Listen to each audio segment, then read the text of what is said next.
absolutely honored to introduce to you Vermin's free. Woo!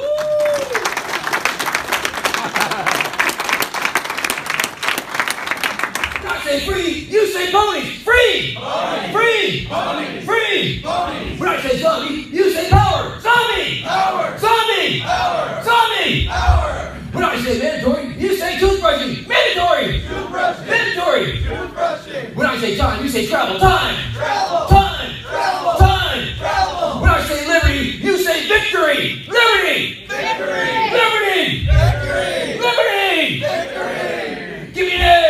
A! Give me a B, C, D! B, C, D! E, F, G! E, F, G! H, I, J! K, L, F! M, N, O, P! Q, R, S! T, U, V! W, X! Y, Z! Rearrange those letters in your head, and what do they spell?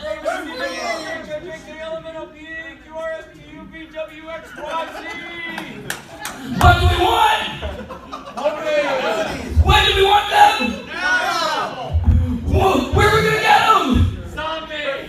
What are we going to do once we get them? I don't know! What are you going to name your pony? Vermin Supreme. That's a good answer. I'd like to thank the hotel for handing out these beautiful black masks of anarchy for everybody. Feel free to mask up and you riot, people. All right. Thank you. Hello, my name's Vermin Supreme, and I'm from the internet. Greetings, my fellow Americans and others. It's a pleasure to be here in beautiful New Hampshire. Of course, New Hampshire is very near and dear to my heart. New Hampshire has been critical, crucial, integral in me being and rising to the scum of the cream of the scum of the crop, if you will, of the candidates that come on up here every 4 years and try and raise a ruckus. New Hampshire is, of course, an incredible and an amazing place in that every 4 years it becomes the center of the political universe.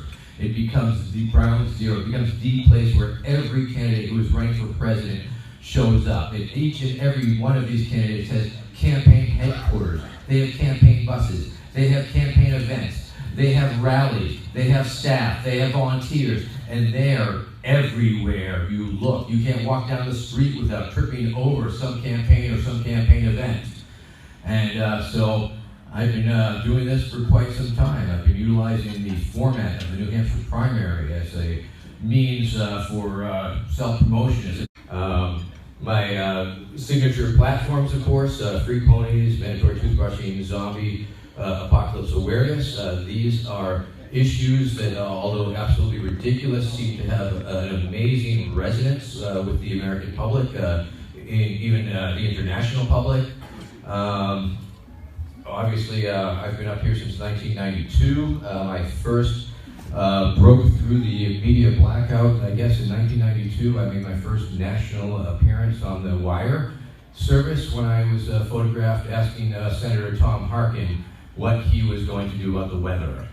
In fact, 1992 was the year that I did ask a lot of candidates about the weather, and that carried over to 96 when I asked Senator Bob Dole what he was going to do about the weather. He told me he was going to pray for good weather on election day. When I asked him if he supported mandatory toothbrushing laws, he told me as long as they are locally controlled. Yeah! So it was early on that I discovered that if I was able to ask questions that were not reality-based, I was very likely to elicit a much more interesting response from the candidates. In fact, on tape on the internet, I have John McCain agreeing with me that Karl Rove was responsible for the destruction of the old man of the mountain. And he was playing along with me so hard that he claimed that Karl went up there with dynamite, and I was implying that it was done as a revenge because John McCain had beaten out Bush in that election. And of course, these things are a lot of fun. A lot of people like them. And of course, in 2012, I took part in the lesser-known candidate debate at St. Anselm's. And it was there that I introduced America and the world to the platform of mandatory toothbrushing law, because as you know, gingivitis has been eroding the gum line of this great nation of ours for long enough and must be stopped. For too long, this country has been suffering great moral and moral decay in spirit and in incisors. The country's future depends on its ability to fight back. We can no longer be a nation indentured. We must brace ourselves and fight the bullet as we cross over the bridge work into the 23rd century. May we become a sea of shining, smiling, smiling, shining, shining, shining, shining, smiling, smiling, smiling, smiling, smiling, shining, shining, shining, shining, shining, shining. Faces from sea to shining sea. And it was those words that reached a generation. It was the ridiculous opening statement that was heard around the world. If you type in any media source in my name, they were talking about that moment. And in the viral terms, at this point, tens of millions of views on YouTube and likewise. And that's not all. And of course, New Hampshire has also been a very integral part in my evolution politically. It has allowed me to meet real live libertarians. Full disclosure, I mean, you can go online and as recently as 2008, I was bad mouthing libertarians. I claimed that libertarians had no soul. But once again, of course, that was based on prejudice. That was based on not knowing the other and not knowing libertarians. And that's why I was able to make such generalized statements about them, because I was buying into the stereotypes that people often have about libertarians, that they're selfish, that they're all out for themselves, and all of these things that you hear hurled at libertarians' epitaphs. And I guess I bought into them a little bit. But it was also in New Hampshire that in 2012, when I was campaigning for the presidency, our campaign host was Chris Lopez, a local activist. Give it up for her. And it was actually her story, and I hope she doesn't mind me sharing this, that really changed my mind on what libertarians and libertarian community was all about. I mean, it was, she had an accident and she became paralyzed, altered able. And instead of being discarded by her libertarian community, they all banded together. They came together, the Free State Project and their affiliated people, and they came together and helped her. And they all pitched in, and they made things better for her. That they helped her create her own job, her own title, to help find the grants to make that possible. I think one of my misconceptions was that there were no charitable impulses in libertarianism. And although I understand that to be very different now, of course, in my perspective, because I did come from the left, mutual aid. It was in the mutual aid framework where we help others by helping ourselves, and by helping ourselves, we are helping others, and there's this mutual aspect of it. And it's a thing about framing, and it's a framing that I find is perhaps a bit of a difficulty that libertarians have in communicating their ideas to a wider audience so that they're more easily understood and accepted. Of course, in 2008, that's where I first met some Ron Paul supporters up here in New Hampshire. That was a pretty fun and exciting campaign. It was like they were wearing the tri-corner hats, and they were all proto-Tea Party before the Tea Party got all co-opted and taken over by, like that. But they were a very interesting crew, and I found myself on the street with them. And I remember we were at the Merrimack restaurant in Manchester on Elm Street, and Frank Luntz, the pollster, was conducting polling with a group of people, and they were watching the debates, and they were turning the knobs depending on how much they liked the response. And we were outside, all the libertarians in their tricorner hat and other assorted radicals, and we were just banging on the windows. And every time we would bang on the windows, the needles would jump. Boom! So it's like we were messing with the polls. And I also It was during that year that I also discovered that if I were to put my megaphone up against the glass window, it would act as a vibrator and burst into the room. And not literally, but the sound would. And so every time I would yell something through the bullhorn, once again the needles would jump. And so that was very exciting. 2012 was also the year that the Occupy the primary. It was one of the last major breaths that the Occupy movement had. And it was the idea was to come to the primary and shut it down and confront the politicians and occupy it essentially. And it was indeed fairly successful, and it did attract a lot of people. But the beauty of New Hampshire, and the beauty that I came to learn about New Hampshire, was that everybody knows each other, and everybody is friendly, and the Venn diagram overlaps, and there are people from the left that support more of the Occupy perspective, and there's more of the Free State Libertarian perspective over here. But they overlap personally. They disagree, but they get along because they know each other. And so that was another beautiful thing about the 2012 and in the 2016 campaigns, where the politicians would roll in and we would roll out to protest. And there was protests from both sides. There were the libertarians, there were the occupiers, and it was all against the state.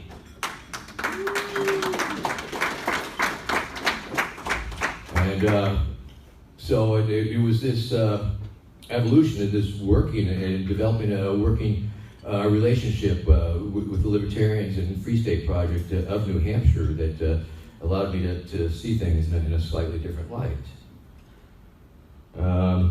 Also, another interesting thing that drew me to the Libertarian Party was Trent Soms of the Youth Caucus. He reached out to me in 2012 and invited me to take part in the International Students for Liberty Conference in DC. And I was hired on to interrupt the president's introduction to the whole convention. And it was very well received. It was very exciting. I did a scorching version of the Star Spangled Banner on my bullhorn, a la Jimi Hendrix. And what I thought might be a little controversial was totally received. George Will was backstage. I can only imagine he was covering his ears. But I got so much love at that International Students for Liberty Conference that I was totally drawn to the Libertarians. It was also about this time that Boomer Shannon, previously referenced from California, reached out to me, and he was trying to get me out to LA to host a dinner party that he was trying to do as a fundraiser. And I found myself out there. Hollywood calls every so often to do a thing, and I was out there doing a thing, and we hooked up, and I was able to host this dinner at this nice little restaurant. He was able to earn, I think he took in like $2,000. It was a couple $100 a plate dinner for dinner with Vermin Scream. So y'all got off cheap tonight. So there's that. So. And in 2016, that was a great election year too. My friends up at the Shaolin Rifle Works up in Crowder, New Hampshire, the Bardo Farms people, they helped me arm myself. I don't play with a lot of guns, but during the registration process for the New Hampshire primary, you get to go to the State House, and you go to the State House and you give them $1,000 and they put you on the ballot. I've been doing that since '08. And in 2016, I had this vision, I had this idea, and I wanted to up the ante a little bit. And so I asked if I could, if they would arm me. And they hooked me up with a whole bunch of guns. And I had like this little golf cart that I was pulling behind me, which had a couple shotguns in it. I had a mouse burger pump action on my strapped to my back. I had a Glock on my hip. I had a fucking 38 Smith & Wesson taped to my boot, outside my boot. And so I was totally heavily armed, and I was wanting to use the Second Amendment and the First Amendment in conjunction. And because New Hampshire's open carry, because the State House is open carry, I was very confident in going there. I timed it so that it was the last day that you could register. And I knew Ben Carson was going to be there, and so I said, I'll be there like 15 minutes before Ben Carson. And I went there, and of course the script in my mind was I would go there with all these guns, and the Secret Service would probably want me to take them off, and I was willing to do that because I needed to give the money to the Secretary of State. And when you script things in such a way, that it worked out very fine. It worked out very beautiful, and we sunk in the back door, actually.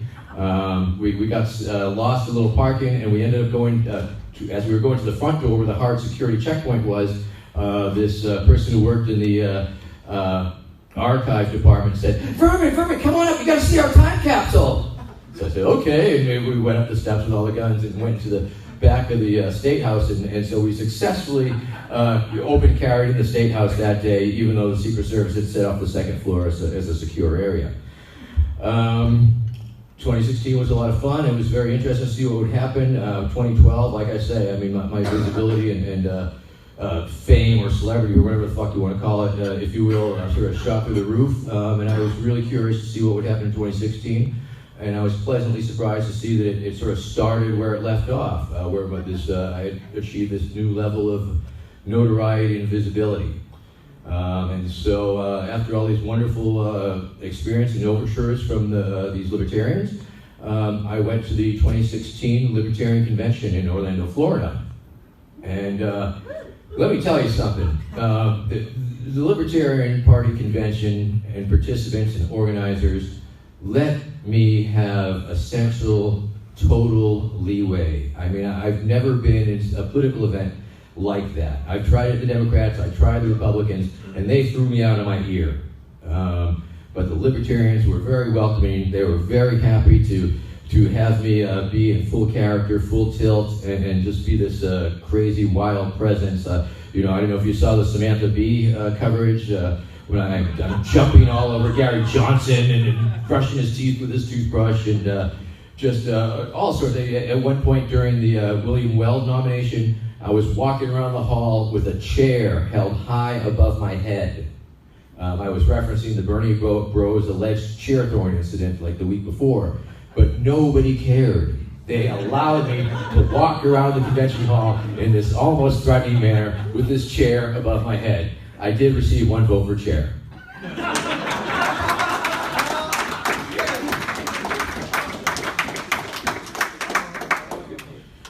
And so 2020 is rapidly approaching, and yes, my name is Vermin Supreme, and I am seeking the Libertarian nomination for the President of America. Thank you. This is ultimately my first real campaign. I mean, every other campaign up to this point has strictly been for the lulz. It hasn't mattered. I mean, I could win or lose, I could get no votes, I could get no money, it just didn't matter. And once again, I believe that's one of the very attractive things about my candidacy is that I don't give any fucks anymore.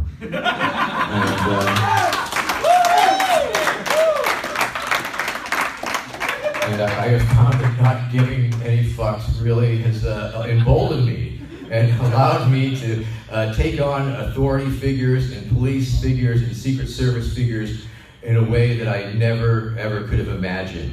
I don't know if you know that part about me, but in addition to the satirical presidential runs, I also do a lot of street work. It's serious street work where I use a bullhorn and my wits and my humor in an attempt to diffuse very intense situations and trying to get in. I find that there's a space between protesters and riot police, and if that space is not filled, it will be filled one way or another, and it will turn bad, and it can turn bad. But I have discovered that another thing you can do is walk on in there and start telling jokes and start acting as a master of ceremonies and making everybody feel comfortable and giving them information and letting them know that they have exits and letting them know that they need to take out their contacts if pepper spray should fly and important information that it really is not getting out there. And ultimately it's sort of a glorified camp counselor type of thing. But it is a natural extension, and it is another skill set that I've developed over the years. And the fact that my political celebrity has happened allows me to go a lot further. I have found myself behind police lines. I have found myself in situations that, because for some freaking reason, they think I'm in charge. When I show up with the boot on my head and I start acting like I'm in charge, they treat me like I'm in charge. And a lot of times I can demand to see their commanding officer and they will comply. They will bring me their commanding officer, and I will find out what the hell they're trying to accomplish. And if I agree with it, if I think it's a point of public safety, I might help facilitate that, but I will make a disclaimer that that's what the cops are trying to do. Because I don't care what people, I think people should have the absolute freedom to do what they do. I've been a First Amendment activist, a freedom of speech activist, and a free assembly activist for like forever. And yes, thank you. How are we doing on time? I passed time? Okay, well, I'll wrap up. I guess I won't do a reading from my book here today. But we do have the movie later on, and I hope you'll stick around to watch this exciting movie. Once again, there's a lot of reasons why I'm going to make a great candidate for the Libertarian Party. There are reasons against it, and I respect these reasons, and I want to address these reasons. The number one is framing. The framing is, can a serious party get past nominating a joke, a candidate? And I believe they can. I believe it's simply in the framing. We are the Libertarian Party. We're a serious party. We're a party of ideals. We're a party of visions. But the electoral system currently for the presidency has become a joke. And here's Vermin Supreme with love and spite. Thank you very much. I'm Vermin Supreme.